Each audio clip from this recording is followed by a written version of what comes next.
Hey guys, welcome back to Jessy and today I'm going to be reading this book called Wayside School is Falling Down. It's silly. Wayside School is Falling Down, and I'm really excited to read this. This is a really kind of special book. I think there's going to be lots of parts because this is a really long book, and I'm just going to read this whole book to you, not in one video. You guys check out my other parts, but I didn't make those yet because, so I just opened up my computer. Sorry about that. We have my computer here, and I'm at my desktop where I do my Zoom. This is 2020, just to tell you, where the COVID-19 just started. Not just started. It's been a really long time right now. And this is a new video, so yeah, I'm going to be reading that. So let's get started. So I think I want to have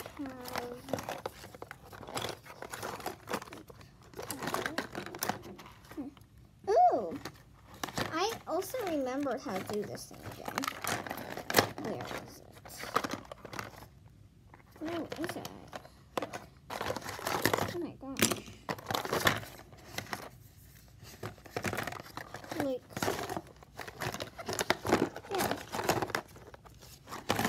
Pour this whole thing out.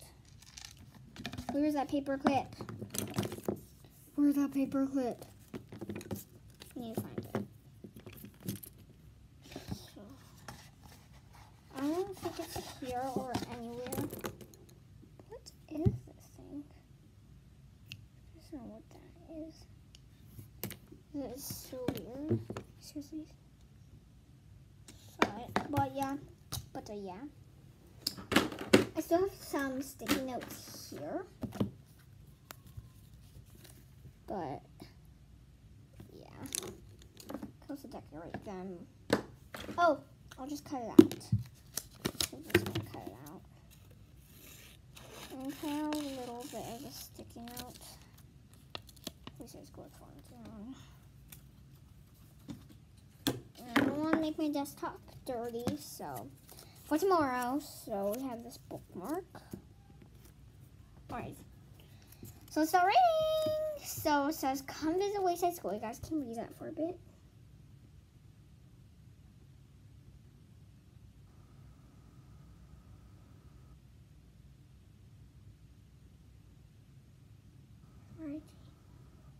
Alright, so let's get started.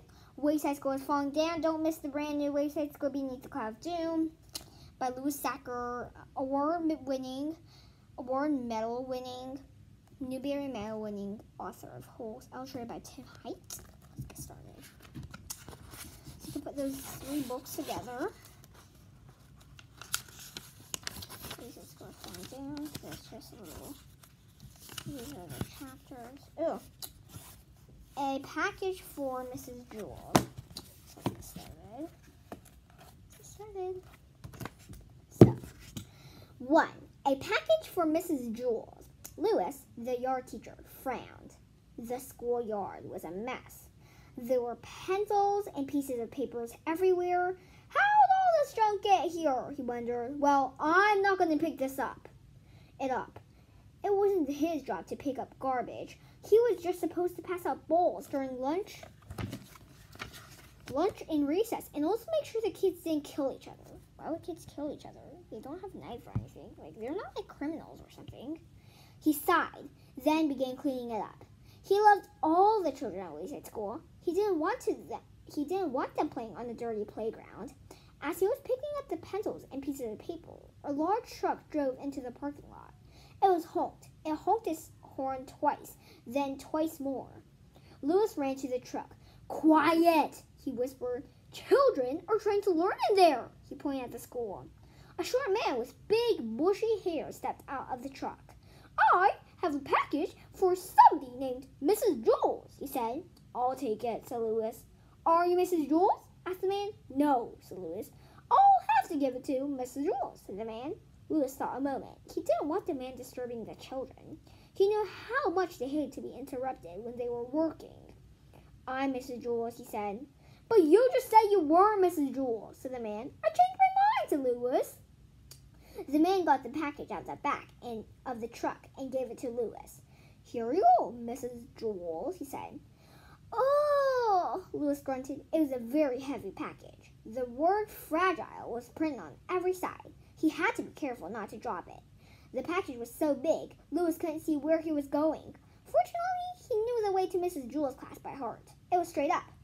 Wayside School was 30 stories high with only one room on each story. Mrs. Jules' class was on the very top. It was Lewis's favorite class. He pushed through the door to the school, then started up the stairs. There was no elevator.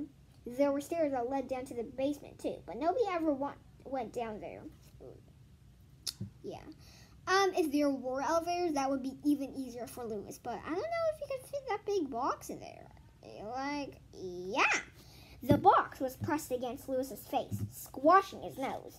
Even so, when he reached the 15th floor, he could smell Miss Mush cooking in the cafeteria. It smelled like she was making mushrooms.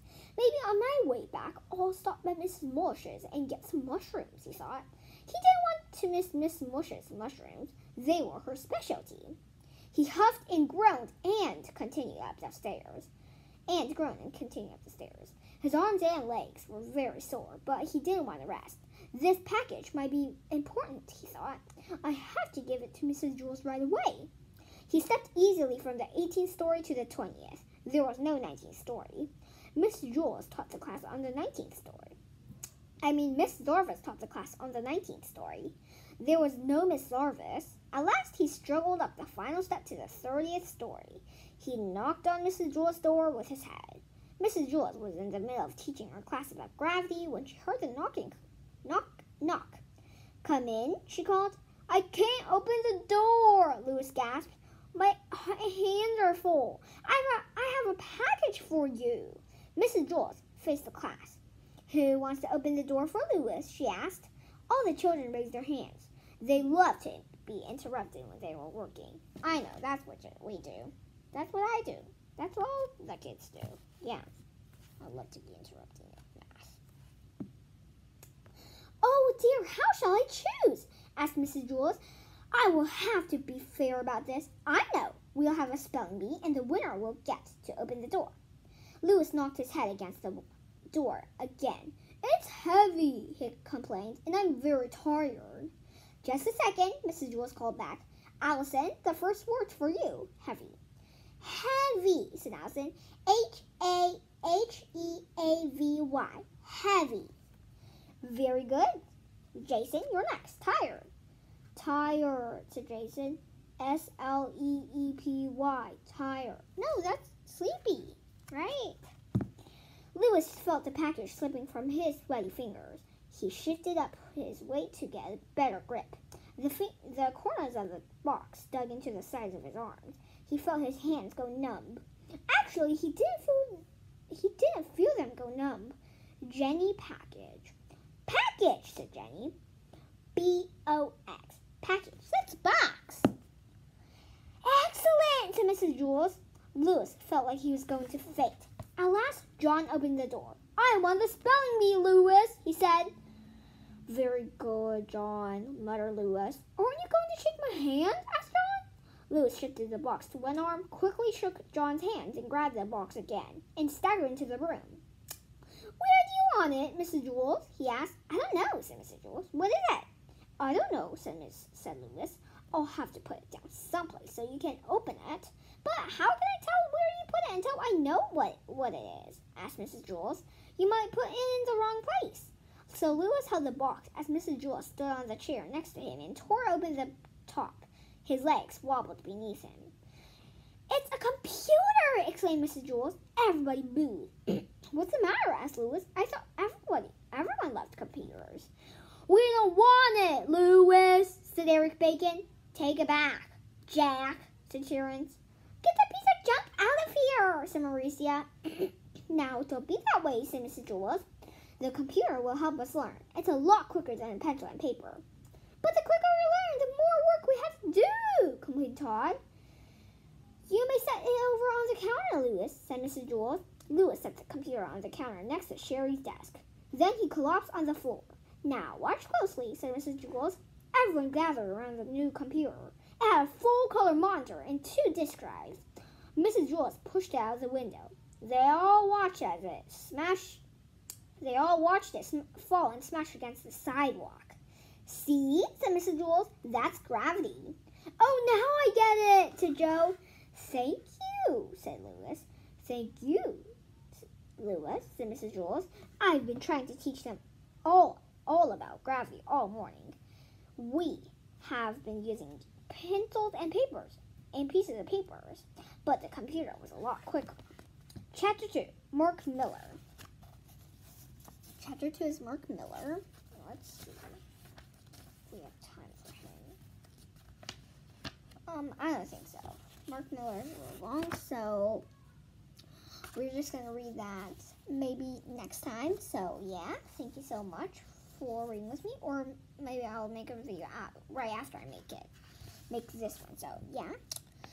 Thank you so much for watching. Don't forget to subscribe, like, and hit the notification bell. So, yeah, bye!